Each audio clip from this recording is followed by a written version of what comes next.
Hello, Troy. Welcome. We'll get started in just a moment. Hey, if you're not, before you get started, are you guys on Horizons at all, or just in No, AltSpace? we're just in alt Okay, space for now. just curious. Okay.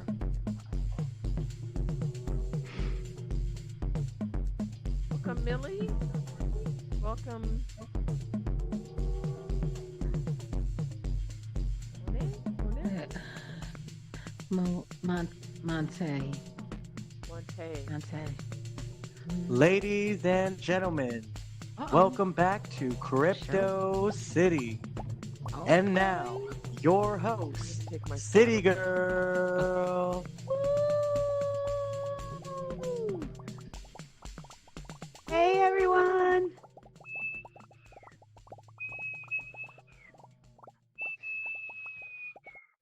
Welcome. Woo! Welcome back to Crypto City. Thank you so much for joining us again on your Monday night. Reminder for those crypto citizens who were here last week that the POAP contest is on, and you are the only ones able to compete in this challenge. So make sure you show up each week from now till the end of the year. We have several people who received the first POAP last week, and this will carry through until the end of the year. So if you collect all 8 POAPs, you're going to receive a special NFT from us. Now, don't worry if you weren't here last week. We have lots more contests in the future, but it's a good reason to show up each week because you never know when we might surprise you. Mm-hmm. So I wanted to share a couple of good things in the news this past week before I bring out my co-host PixelAddikt. Nike, they celebrated their 50th anniversary this week. They also launched a new Web3 platform called .swoosh. Registration for this platform is going to begin on November 18th this week. More information is going to be released over the next couple of weeks. This platform is going to offer Polygon NFTs in 2023, and it's also going to allow members to collect, create, and trade digital goods with the swoosh logo. These will be virtual goods that can be used both in video games and some will be brought into the physical world as well. So this is going to be really exciting for those Nike fans out there who want to try and design, some sneakers, a little hoodies, something like that. That's going to be available very, very soon. And in other news, Upland is a Web3 platform that's very popular with gamers that is teamed up with FIFA for a multi-year contract that'll launch the FIFA World Cup 2022 on the Metaverse platform. It'll not only allow fans to learn more about the metaverse, but it's also going to give them the capability to collect and trade uh, digital assets about FIFA. And there will be different types of VR and IRL merchandise to associate with it as well. And it's going to allow people to travel to the World Cup. So it's pretty amazing for all the fans who, would love to be there but wouldn't be able to. Now, let's put up a warm welcome to our guest, our special co-host, PixelAddikt. Please come to the stage, Pixel, and we'll give him a warm round of emojis. Hey everybody, how's it going? Hey City. Hey, how you doing? Good to see you. Great. Great. It's Monday night, Crypto City night. Oh, did you have a great week? I did. Yeah, I'm just busy working away, so just kind of do the work and the family and the balance and it spent some time in VR and we had the release of that music video there from Overt and the guys, so that was amazing. You sure did. Stovert, who created this world, he created the new video for it with Bigga Betta Meta that has gone on to it's on YouTube. If you haven't caught it, it's actually being picked up by AltSpace to be promoted by them. So check it out if you haven't seen it yet. It was a great Yeah, it was launch party amazing. that we had too. For sure, it was a good night out, and yeah, it was great to see everybody in the community supporting everybody, and yeah, we're going to talk about some crypto tonight. Great. So I think before we do that, though, we actually should take a moment to talk about the kind of the elephant in the room. Had to turn on your computer or news this week, or even look at your phone and not hear something about FTX and Sam Bankman-Fried, a huge collapse of a $30 billion plus empire, basically. Right. Yeah. Yeah. So we wanted to touch on that and kind of go over I think everybody kind of knows what happened, or if they don't, over the last couple of years, some of the big market makers, some of the big, venture capitalist firm and everything, and in the states, we're really known with Coinbase as one of the biggest exchanges worldwide, and so a lot of competition kind of was growing, and so they raised a really big round, and from some really reputable kind of VC people, and they put the exchange together, and FTX has been amazing. Like it was great marketing and great kind of, it was everywhere, right? You could see it Super Bowl and Tom Brady and like a lot of different commercials and a lot of people, really pushing, the exchange but those exchanges, if because they're decentralized and because they're unregulated, sometimes they create their own token, right? So Mhm. FTT was their own token for the exchange. It seemed like them owning the exchange, then them owning like a venture capital firm that kind of did it with Alameda. Alameda Mhm. Research was more their market maker. So that's like a company that invests in big stocks, or in whether it's crypto and kind of real estate, and kind of they really get in a lot of risky investments. So it Exactly. seems like over the last kind of little while, a lot of them might have made some mad bets, right? A lot of companies, you know, Three Arrow and kind of all these crypto platforms, some of them were getting hacked or some of them were insolvent, right? Didn't have enough money, or didn't kind of mistakes. But the biggest thing is not to use customer funds. That's like Yes. big Big no-no. no That's the no. line. Yep. It's written in red. It's illegal, right? It's fraud, right? And so I Absolutely. guess what's coming out in the news, and what happened is he used some of these customer funds to kind of back some of these crypto bets that they were making, and that failed. So Mhm. we don't know what's going to happen in a week, but main kind of lesson here, and obviously is they always talk about private keys, right? We always talk about the wallets and the private keys, and where's the wallet? The wallet like a custodian wallet where it's on an exchange? Is it non-custodial? Is it like MetaMask, or is it where you control the private keys?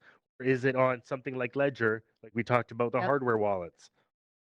So where you have a lot of your funds, you can have them, you can have some money, like on an exchange for you Mhm. to buy some tokens and do something, but if it's not in your possession, if you don't have the keys, it's not your crypto. You can have these Right. accounts, and these exchanges can become insolvent. They can freeze your withdrawals.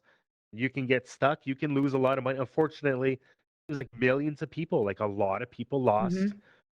a lot of money, and it's really sad, and it's really, it's a teaching moment, right? And it's really hard to trust, right? Like this Web3. So Mhm. it looks like a lot of crypto regulation are going to come in. Like the government's going to come in and decide what's a security, what's a commodity, how you can trade, how you can be risk adverse. Like you can have Ricky, but going to keep that separate. Like they're going to try to keep Yes. consumers safe, just like they did in the stock market and just like they do banks. Like the regulation will come for a lot of these exchanges, and they're going to have to play by the rules. And it's important to note too, for for those of you who are maybe not as familiar with the actual story. So, in addition to the fact that they were using the customer funds inappropriately, there was also, a lot of fraternization, for lack of a better word, amongst the main people involved in this.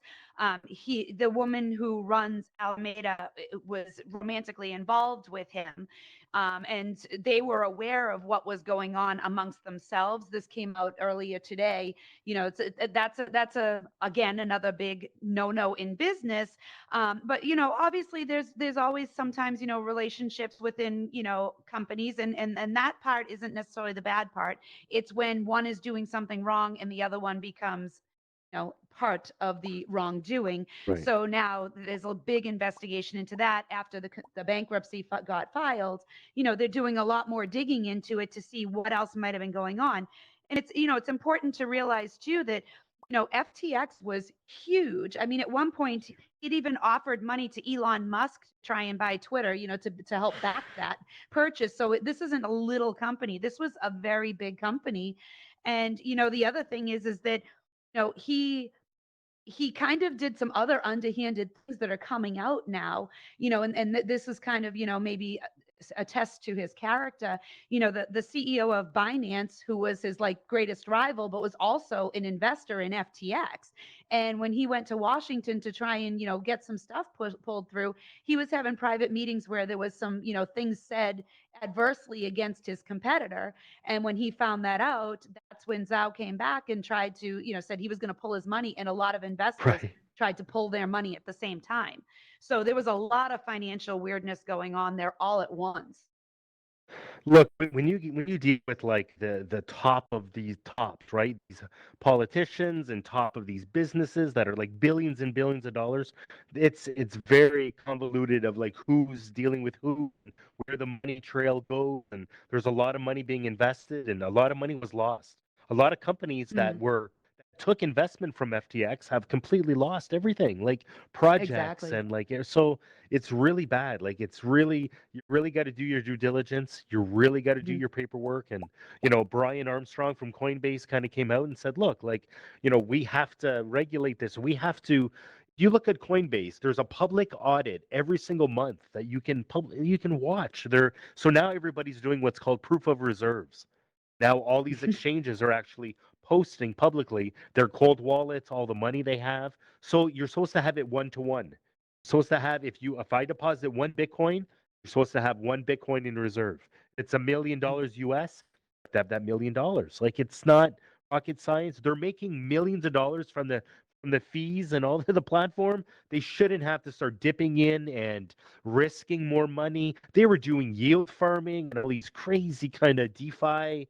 Well, not crazy, just very risky, very risky. And Risky. Mm, they it just doesn't make sense. So let's see how this rolls out in the next few weeks. And the government's going to clamp down. You're going to see a lot of news about crypto, and mhm. it really comes down to investing in what you feel is going to be the future, right? Like all these little Right. tokens. Let's worry about the main ones. Let's worry about the big ones: Bitcoin, Mhm. Ethereum.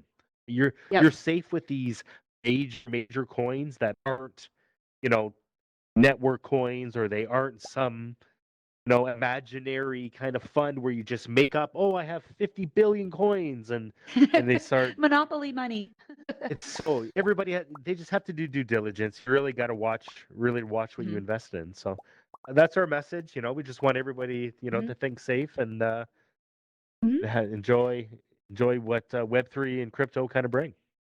Absolutely. I mean, it's a lot to take in and definitely something to teach us.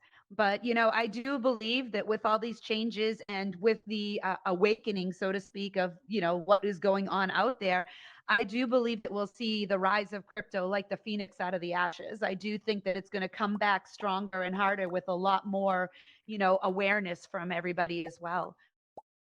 Well, this So, definitely weeds out the bad characters. Okay, like yes. anybody that's doing anything shady now, they're going to be scared because now the government, Uncle Sam is coming after you. They're Mhm. going to really nail it down to where you got to play nice, you got to play fair. You have to.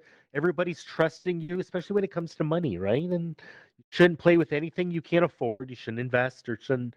But these platforms and this is the future. So it's fun to play with True. these technologies, but we have to be safe and we got to be aware. Absolutely.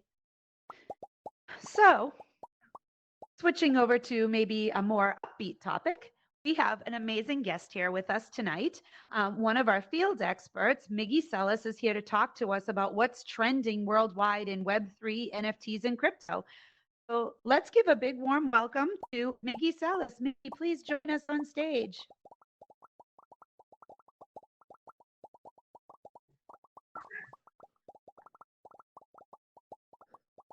Hey, what's up, everybody? Hey, Hey, Make Miggy. sure I everyone. get in here correct. All right. I think I'm in. You're in. Situated.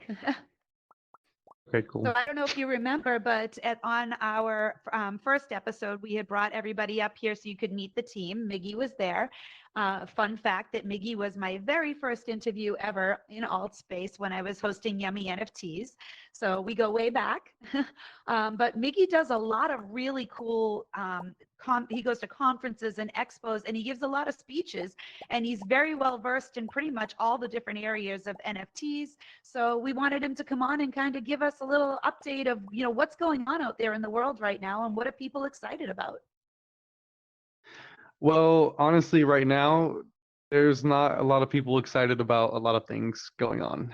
I mean, in light of, recent market events, there's a lot of people kind of trying to figure out, what to do next. And so I think what people should be excited about and what this gives opportunity to be excited about is the fact that, we can look back at the utility of blockchain instead of trying to find dollar value in cryptocurrency.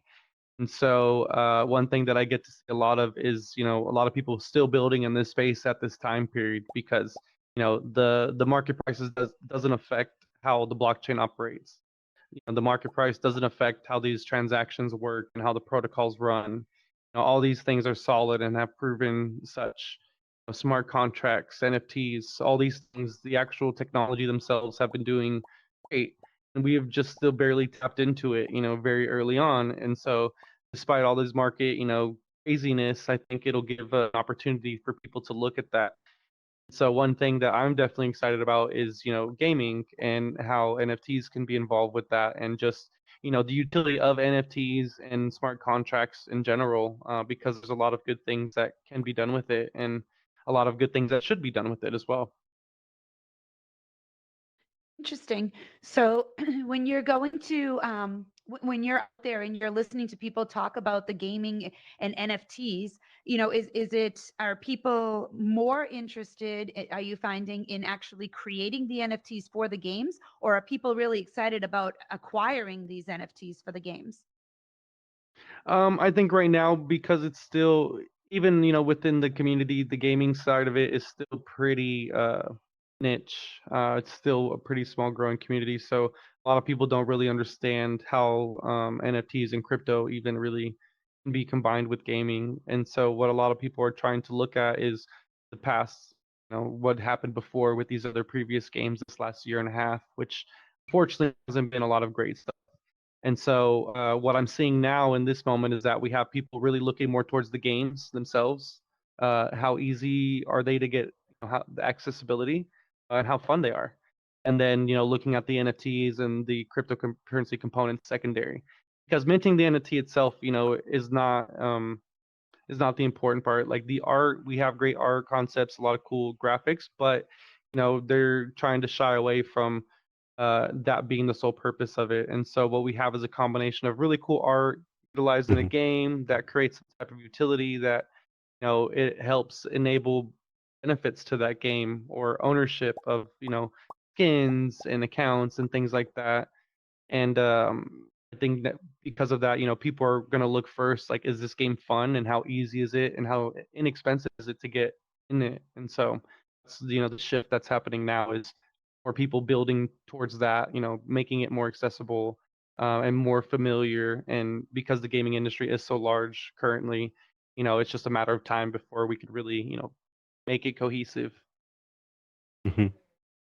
How are you finding the mechanics behind it? Like the Web3, so a lot of the gaming's ones where they're dynamic NFTs, right? Like you can use the NFT in the game and kind of, if you get certain levels or if you get certain scores or whatever, and then it kind of upgrades that NFT. Have you seen that and kind of? Yeah. Yeah, that's actually one of the things that one of the projects I'm with, we're going to be working with that as well. But no, we do see that, we do see that with dynamic NFTs, and I think that also helps kind of, you know, reassess, what NFTs are and how they could be used, because a lot of people want immutability, which it is great in a lot of, situations. But as far as having a dynamic NFT, having information that's not immutable, it Right. allows for that. So you can Well, change and update, and allow those accounts to grow. But it's still a work in progress, and I think because of what functionality is already there for the games, what's already been provided, makes it much easier to now apply, blockchain ledger systems, being able to record transactions, having the skins become NFTs, just importing those files, uploading them on the blockchain, rewriting their own smart contracts. It's not too far, and it's not too hard to do that because the hard work's basically already been done. Right. It's the way that I see it. Now, do you think that the more NFTs and capabilities and utility that gets built into these video games, do you see that raising the cost of these games, or do you see it actually making it so that the games offer more at the cost that they're at? I think, we've already kind of seen what happens when you try to base the game, access off of like a high entry point, and having an NFT that can increase, substantially in price is not really a sustainable, economic model. Not to say you Agree. can't have NFTs for the game that will be expensive and sought after, and have high value.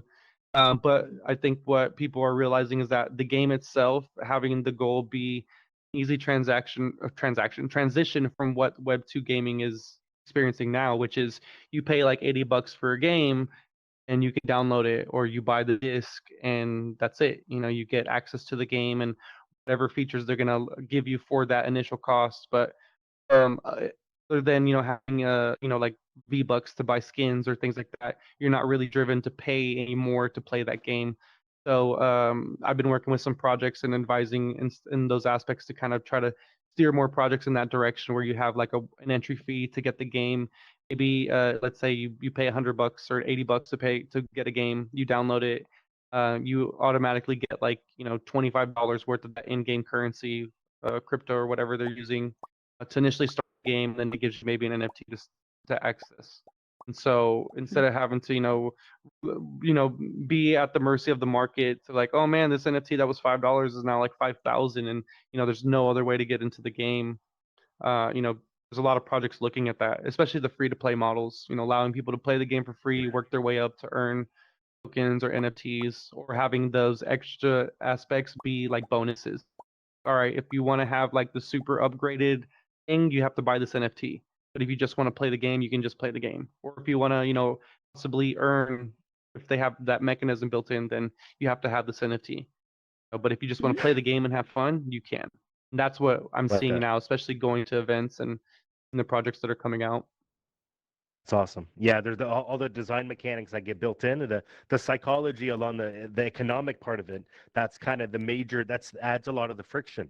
People think, oh, I want to, as a creator, I want to make that money in that game, and as a developer, certain areas, you're adding friction, like you said, to certain things. You're finding that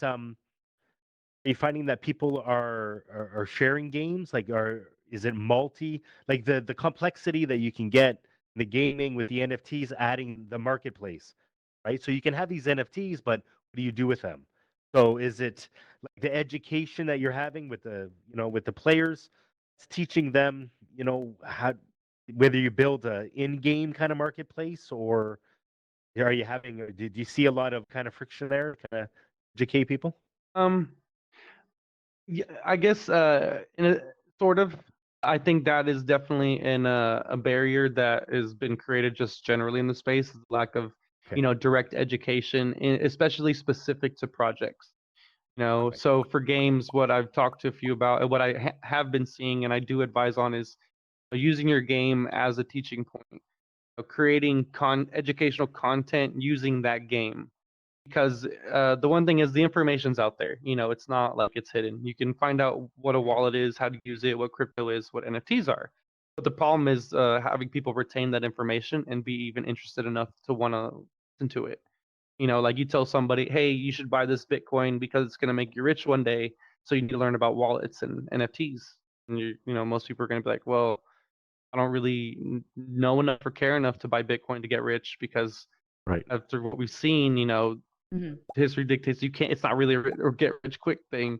So, but with the game, you have something that's interesting and fun, a first-person shooter that people like to play. So they're playing the game. Then, yeah, maybe there's a video that tells you, hey, this is a blockchain wallet. This is our blockchain wallet. This is our crypto wallet. This is our crypto. If you want to, this is how you use it. This is where you do with it. This is how you access this wallet. This is what a wallet does. This is what an NFT is. And most likely it's the same information. It's not any different out there, but they'll actually sit there and watch, because for one, you're already interested into the game, or even a project. It doesn't have to necessarily be a game, but you're already invested with your time and interest. And so Mhm. because you already like what you're seeing and what you're doing. It's going to be easier to engage with that information and want to listen to it. Like, okay, now I know how to do all this stuff within the game. I can move my tokens around. I can buy NFTs. I know I have a wallet, and then all that it translates to everything Web3. Now they can, you can get into a site where, all right, I've never done anything Web3. Now here's a Web3 thing. I do have experience from playing this game. So it says to connect a wallet. All right, I know what a wallet is. I don't have any of these wallets, but let me go look into it. I know what a wallet does. Hmm. Know what it's for. So I Basic already am familiar. comprehension. Now I feel more comfortable looking into MetaMask or getting a wallet, whatever, Wombat, whatever it is. Mhm. And now you have that person who knows how to use it. Now Mhm. they're connected to the site, the other project, whatever it is. Oh, I need to buy, CityCoin, buy this NFT of this PFP. Okay, now I understand that. Even though I didn't know anything else about Web3 besides this game, now those concepts make sense to me because It, I've learned them through something that but it I was blows, interested in. blows my Sure. mind that a lot of them aren't doing that exactly. Building custom Right. content for your game and shows you, and it's kind of like a video FAQ, video walkthrough of exactly what to do in your game to kind of interact with. You got to spend. Look how much time it takes, right? Like, and they don't Yeah. want to do all that content and make, but it helps. It helps all the fans for sure. Yeah, Absolutely. absolutely. And sorry, go ahead. No, I was just going to say it helps level the playing field a little bit so that, everybody who's, doing these can actually understand and learn and do more with it going forward. Yeah, because it's just like, I mean, with anything that you learn, like, who learns things they're not interested in? Besides, when you go to Exactly. school and you're force fed, which, Right. that you can get through because you have to do it. But as far as like a normal person, like most of the time, people aren't going to want to learn anything they're not interested in. And if they do, it's going to be very hard for them, or it's going to be Mhm. much more work. Not to say you can't learn something you're not interested in. Like I said, we went through school, But it's do it all the work. You're time. right. You go to work, you have to learn things that you're not interested in, but it's your job. So, but when you're really invested, like you want to learn it because you're interested, it just makes the retention so much easier and that learning so much more seamless. Like, it's not learning anymore. You're just, Mhm. oh, this is a game that I like, and these are the things of the game.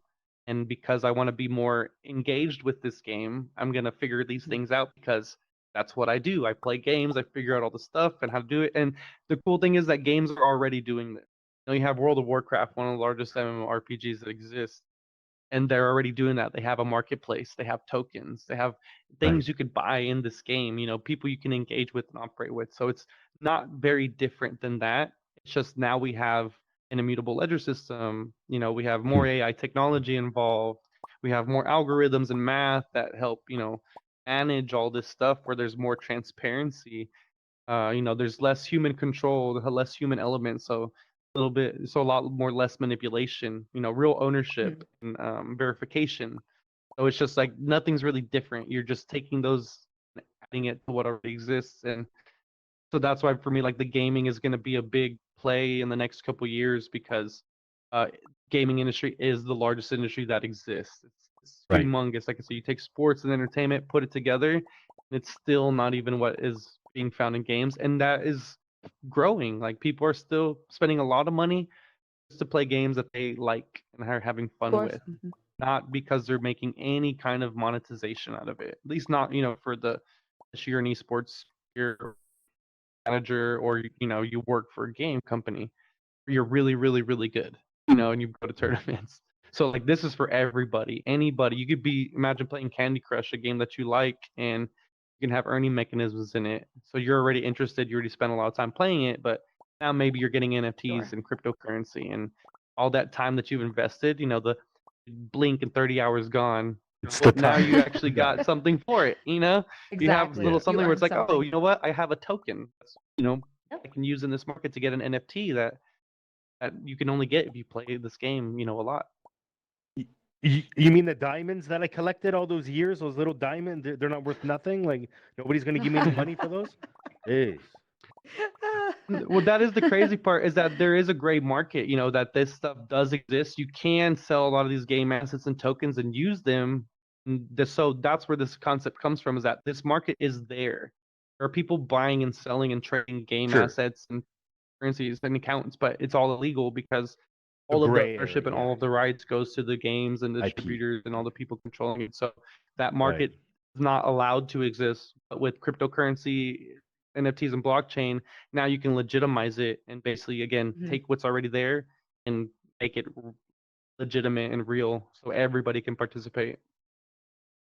Imagine the PR, like just as a gaming company, right? Like just the PR of, hey, this game's going to cost this much, but as you play the game and as this, I'm going to give you your money back, or I'm going to give you value within that you'll appreciate. You'll actually create value, and as I make millions of dollars every year, I'm going to give back a certain percentage to all the fans they're playing my game. Like that would be insane. Like they'd love that. Absolutely.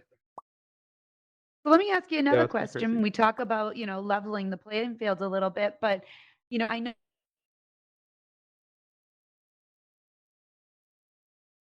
some sort of a women's conference for, Web3 and stuff. So do you find when you're out there and you're attending and giving these speeches and stuff, is it pretty evenly split on who's involved in a lot of the Web3 and the NFTs and everything? Would you say that you're finding it's equally, I don't want to use the word profitable, but equally as rewarding to both men and women to be involved in it, so that people in our audience realize that it's available to everyone?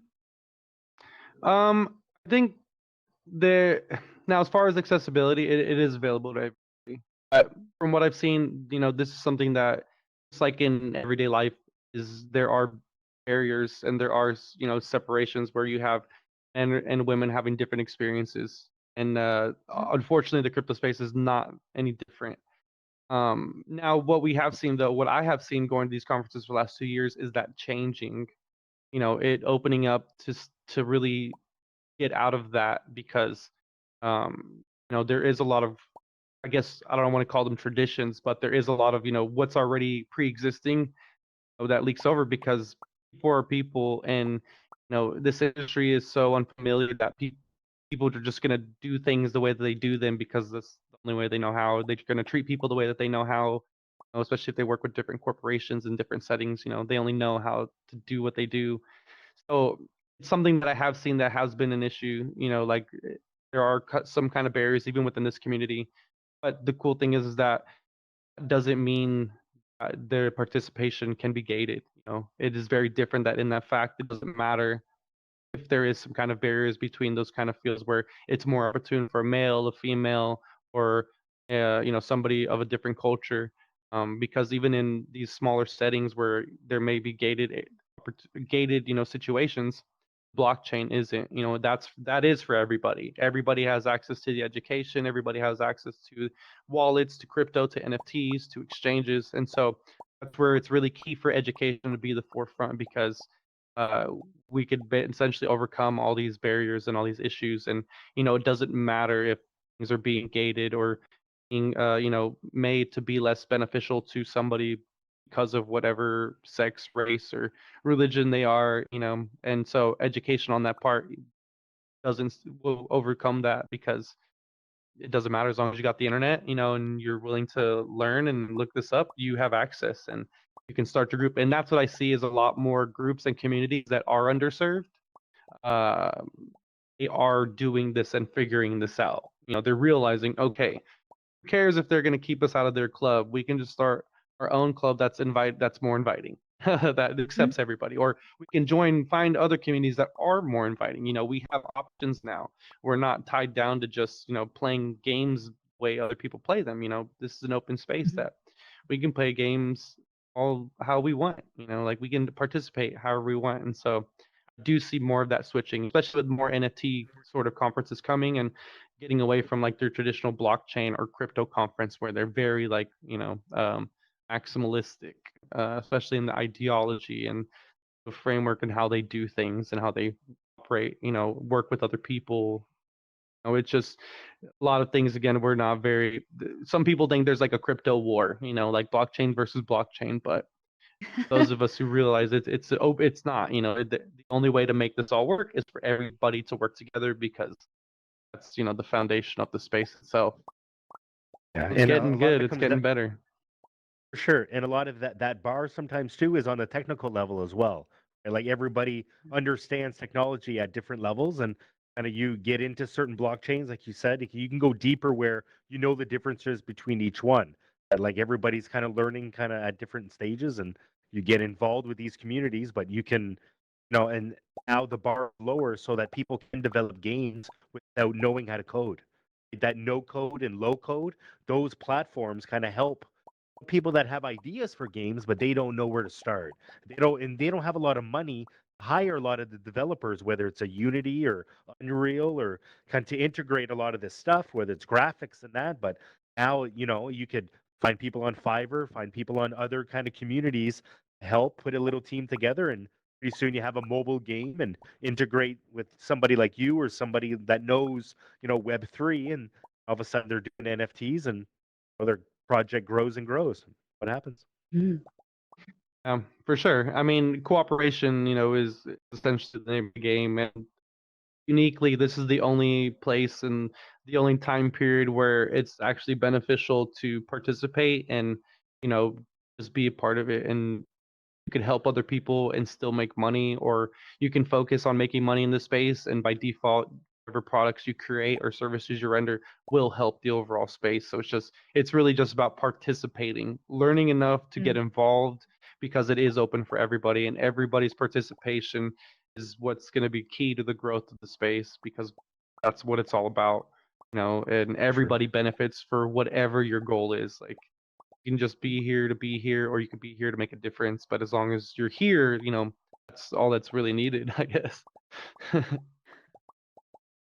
And we talk about learning as well, and how this is availability for people to learn whatever they want to learn. It's out there. There's websites to go to, there's YouTube videos to go to, there's even, classes held within the metaverse for people to learn about the metaverse. So, I mean, there's education out there. So anybody who's interested in learning, there are places for you to find, training, whether it's, sometimes you might have to pay for it. Sometimes it's available, free of charge. Sometimes you can find a mentor to take you under their wing to teach you, whether it's world building or how to create NFTs or any of that.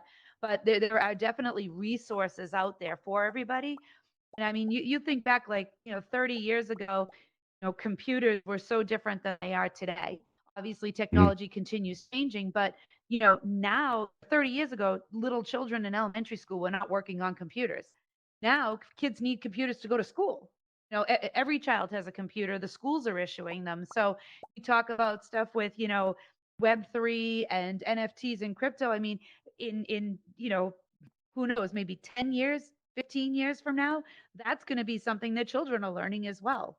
The kids are going to come up here creating even better things than what we can create right now. I mean, the technology changes every single day, but in the 2 years I've been in here in AltSpace, I have seen, people come in here with these primitive polygon worlds to now these elaborate, beautiful, whether they're mansions, landscapes, whatever it is, people are learning, people are growing, and people are sharing their education and their knowledge with others. So everybody is getting this opportunity, whether you're doing Unity or building within the different platforms. There's definitely opportunity for everyone to, whether they want to create NFTs or worlds or games or anything, take the opportunity. If you're interested, look it up, learn it, and grow with it. For sure. And one thing is, going to these events is a good way to do it. And even with the events, there are people who are working to make them more inclusive, make them more affordable, more accessible, because that's, again, another problem that does exist, is that it's great that we do a lot of innovation and a lot of these projects pop up and these events happen, but some of these events are really falsely, promoted and advertised, where they're not really geared towards mass adoption, because even just the nature of the price of their tickets and not being able to, fly to New York, go to an event that the ticket's $1,500, like, Agree. that's not very accessible afford. to a lot of people. So when you're talking about mass adoption, and I don't think a lot of it is intentional. It's just, again, people doing things the way that they know how, and just learning how to do better. And so those are aspects where has to change in order for more people to be involved. These events have to be more accessible, and we already know it's possible. The money's there to make that happen. It's just a matter of switching the focus from using these events to profit and using these events to build the space To and educate. create opportunities where Wow. projects can thrive because people will want to participate. And maybe this project that came there, they'll mint out their NFTs because more people could show up. They didn't have the barrier of having to pay, a lot of money for this ticket.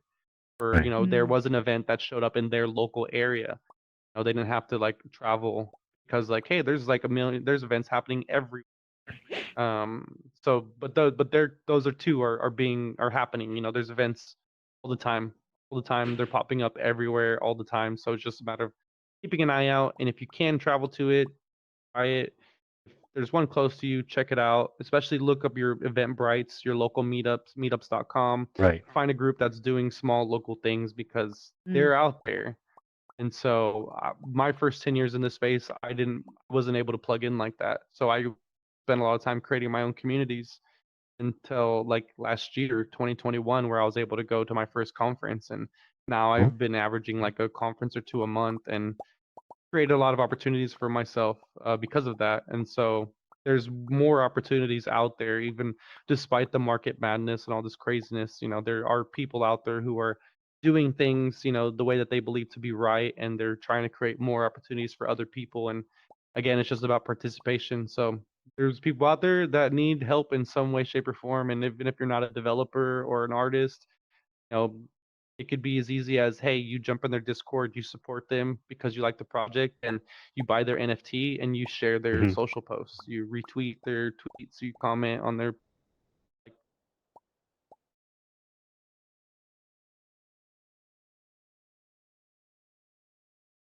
I think he might have frozen. He was worrying me with the streaming. He's like, I'm streaming, I'm doing that. I'm like, it's gonna be a lot. I'm good. I'm good. I'm like, welcome It to happens. AltSpace. It's Like, he knows. technology. This is what happens. Yeah. Yeah. But feeding off of what he was just saying there with the socials and everything, I would like to let you guys all know that we did start our Discord this week. So if you guys are interested in following along with us, check out our Discord. We actually have a section on there that you can give suggestions for topics for shows. There's a place where you can ask questions if you have want more elaborate answers of some of the stuff we've discussed here on the show, or if you just have random questions, put them in there and ask us. We'll either address them with you directly, we'll address them in the Discord, or we might turn it into a show if it's a topic that we feel is worth putting an hour of Sure. a discussion into it. And if you go to our Instagram, there's a link tree at the top. It has all of our socials in it. You can go in there and follow us on all of them.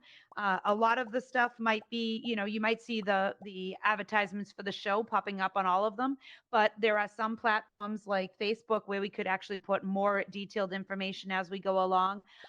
Also in the Discord, if we have a show like last week where we have slides, we can upload those onto the Discord. So for people who want to see those again, they'll be there. So feel free to check out all of our socials on there. We appreciate if you follow us. And I Sure. think we should open up the floor for some questions from the audience. Absolutely. I hope Miggy comes back because that was amazing. I really love that. Yeah, And we're gonna have him back again because the gaming sector is so big. He's so right. Like absolutely. there's so much money in the NFTs. Like I could ask him questions for another hour, just on Right? what types of games he likes and what kind of mechanics he likes, and what are some games that we should all look at and kind of look into. And amazing. For So, sure. there Oh, he he is. is back. There he is. And just so everyone here knows, we'll be jumping back next week back into our NFT topics. But when we get to the week of gaming NFTs, we are going to have Miggy back with us again. You Wait, how might do I need to get up? teleport up. Teleport. Oh, Or you can go up teleport. on the Okay. side. Your little Could use button. the Yeah. stairs. Yeah, sorry, I totally glitched out for a minute. That's All good. okay. If you use I'm the such a stairs, it's VR noob. easiest. It's okay. There we It's all go. good. I was I'll doing figure it this every VR 15 stuff minutes out. there for a while. Okay, cool. Yeah, sorry about that. I'm No, back. no problem at all. We were just going to open up the floor to the audience to have them ask questions. So let's see if they have some questions for you. Awesome. Yeah, feel free. If you guys like to pick them, I'll just answer. Okay.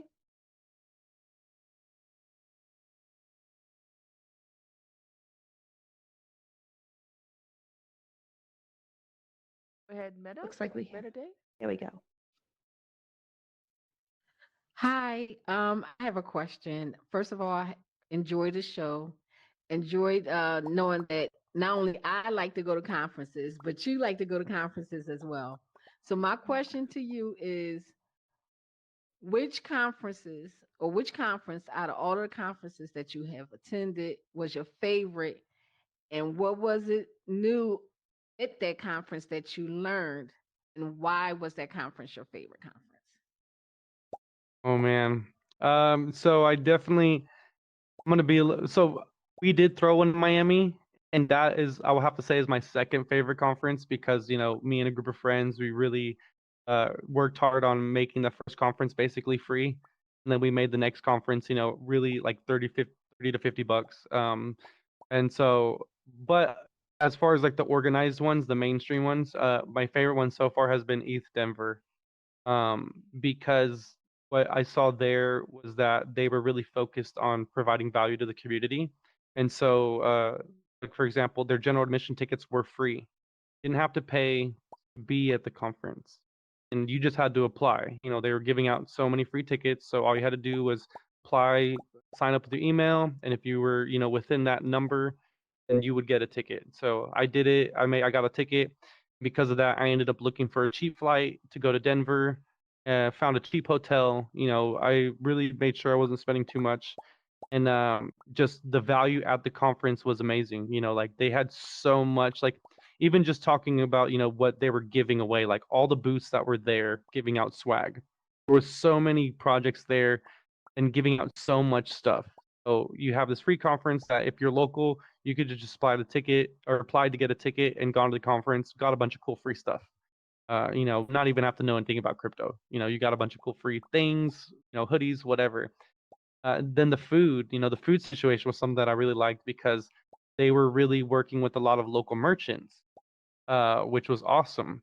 When you signed up and you got your ticket, you got your little initial swag bag, gave you these tokens, these Polygon tokens. I forget what they were called, but you got 2 tokens, and they had vendors outside one of the venues, food trucks, and you could use those tokens for a meal. So you had 2 free meals basically, and they partnered with these food trucks to do that. None of the food trucks even knew what was going on. They didn't know anything about crypto. They had no clue about like what was happening, but they were willing to participate. And so because of that, they got business. They were out there. They were able to sell food. Everybody got 2 free meals because the conference paid for it. And that was a really cool thing I thought of really trying to bring Web 2, Web 3, making it something easy that even these food trucks didn't know what was going on. They still participated. Even if you were new, they walked you through getting the MetaMask and your first tokens, and it was really easy to use. And so that I thought was really cool. And it was a builders conference. They had 2 weeks prior to the 3-4 day event, where it was a hackathon. So it was basically all surrounded around a 2-3 week hackathon, which was cool because they had a lot of people there building a lot of cool things, a lot of projects that were there supporting. And again, like the tickets were free. Maybe you had to pay for the VIP ones. I'm not sure, but the general admission ones were free, and they had about like 10,000 to 15,000 people there. It was massive, huge venues. Even the after parties, they had some that were to the VIPs, but pretty much everything was accessible to everybody. So like everybody got to go see Major Lazer. If you were at the conference, you were able to go see the Major Lazer show. And so that was cool because again, like it didn't cost $1,000 for a ticket. I went and found a cheap flight to get out there, got a cheap hotel. My friends were there and had a lot of fun. Spoke to a lot of cool projects. I saw that there were a lot of projects hiring, looking for help, and a lot of like what I saw there, as opposed to a lot of other events, was that there was a lot of builders and creators, people who were creating tools. Basically those who were trying to help make this space grow, making more integrations easier. Working with user interfaces, just projects there that wanted to build stuff so that way the space could be easier to adapt to the regular world, and a lot of good opportunities. So it was cool because it was a big conference. There was a lot going on, a lot of people, and again, the general admission was free, and everybody got a free meal, 2 free meals, and learning opportunities. I didn't get very many because my big focus is really connecting with projects and offering my help. I guess that was for me. What I did learn was that these conferences, most of them are kind of full of it, because if you could have a conference this big and have it be free, then everybody can. And so that's one thing that was the biggest takeaway, is that like all these other conferences, if they're charging you $1,500 to go there, yes, it's great for networking. Yes, it's great for, being part of it. But if you can't afford it, don't. Because you're not really going to be there. You're not going to really some of these, you don't really hit a lot of learning opportunities. They're great networking opportunities. They're great for finding opportunity, seeing job opportunities and meeting people. But very few, are really oriented around education. But we do see that changing. We do see more conferences implementing more educational aspects, because that's the most important part of them. But again, if East Denver can make a big conference that they did and get the sponsors that they did, and give free admission, then every conference can. So that one is definitely my number one, and that's the one that I hope to like recreate, with other conferences that I'm a part of. Awesome. That's a great answer. That's amazing. Love that. Sure. I also love at the beginning of your answer where you said that you actually put together a conference with some friends that you did charge for. So you practice what you preach. Yeah, it was cool. I mean, we did online tickets were free. So if you went online, you got a ticket. Or I'm sorry, it was donation based. So you could pay $1 if you wanted, or you could pay $500. That's okay. So it wasn't really free, but it was donation based. We gave the community the option, like, hey, give us anything, you can come to Right. the conference. And so we had people giving us $1. We had people giving us 20, 50, 100. Pretty We much, had sure. people just doing whatever, and Pay then what the you day can. of the conference was like $5. So like you could walk up to the conference, pay $5 and get in. Not a lot of conferences can offer that because it is so expensive. So we had a lot of people walking up because we started our conference a day early from the Bitcoin conference. Basically, we're trolling Bitcoin conference, which is what we've been doing now every year since then. And so we had started it a day early. So all the people that came out of town early, walking around, looking at things. And again, you see this conference, you walk up and like, hey, what's going on? Like, oh, we're having a conference. Like, oh, how much is it? And it's like $5. All right, we'll check it out. So even if you were just in Brickell, you were just somebody who had no connections to Web3, never been to a Web3 conference, and you walk up to this venue and they're doing something for $5. You walk in, you check it out, and you're like, oh, cool. There's booths, there's NFT stuff, there's speakers, there's a party, like, wow, like there's all these cool things and all these cool people who are out talking about crypto, and what a like a good environment to walk into, you know what I mean? Like it costs like $5. So this last year we did it was like 30 to 50 because we scaled it up a bit. The goal was for that, like we wanted to make it easy that if you walked off the street, you could buy a ticket. That's Right. where I think a lot of these should go, in that direction, that they're missing a lot of opportunities getting their local people in because you can't do that. You have to know about it and plan for it. You can't just walk up and be like, oh, you know what? $1,200 for a Bitcoin conference ticket? Yeah, why not? I'll check it out. I know nothing about any of this stuff, but I'm going to drop $1,000 to maybe learn something. Get a hoodie. I don't know. Absolutely. Yeah. That's great. And the teaching side of it, the education side of it, that's the good part, right? Some of the conferences is more marketing, more base, right? And everybody has their projects. Some of them are specific blockchains or specific protocols on these blockchains where, there's not so much user value. Sometimes there are, but the market fit maybe sometimes isn't. It's kind of unique, a unique kind of edge case. But like you said, these bigger conferences, and put that up, you can teach people in rooms about your technology, instead of just having booths and like that. And the sponsors can pay for a lot of the sponsors are more than willing to pay for a lot of the head counts, kind of the food and stuff like that. So yeah. Oh yeah. Because it's like, you they can focus educate less people on profit and kind of more on users and kind of be amazing. 100%. And it's a good way to get people excited about your project. Like, Sure. hey, here's this project who's part of this conference.